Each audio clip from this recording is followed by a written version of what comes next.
Bacteria are unicellular and prokaryotic organisms that lack membrane-bound organelles found in eukaryotic cells. Instead, they possess certain genetic elements, such as plasmids, which are small, circular, double-stranded DNA molecules separate from the chromosomal DNA. Plasmids can undergo replication through a process known as rolling circle replication. In this video, I will demonstrate the process of rolling circle replication.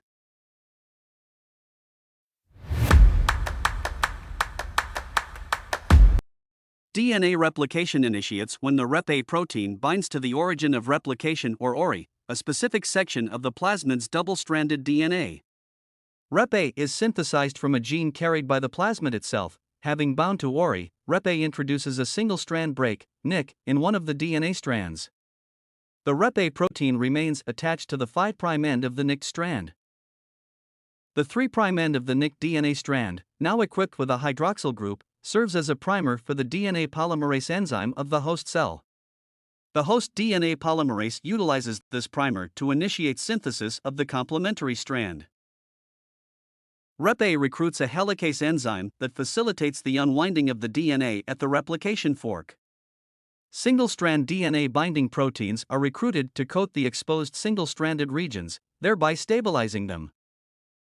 Single strand is rejoined by the Rep-A protein and released. Then the DNA ligase seals the NIC in the double-stranded molecule. The single-stranded DNA can now undergo replication, creating a looped region that allows RNA polymerase access to the DNA, forming a primer. Host DNA polymerase utilizes the primer as a starting point for DNA synthesis. Finally, DNA ligase seals any remaining NICs, resulting in the formation of a complete, double-stranded plasmid.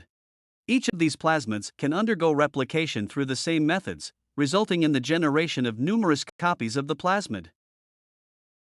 Like, share, and subscribe to this channel.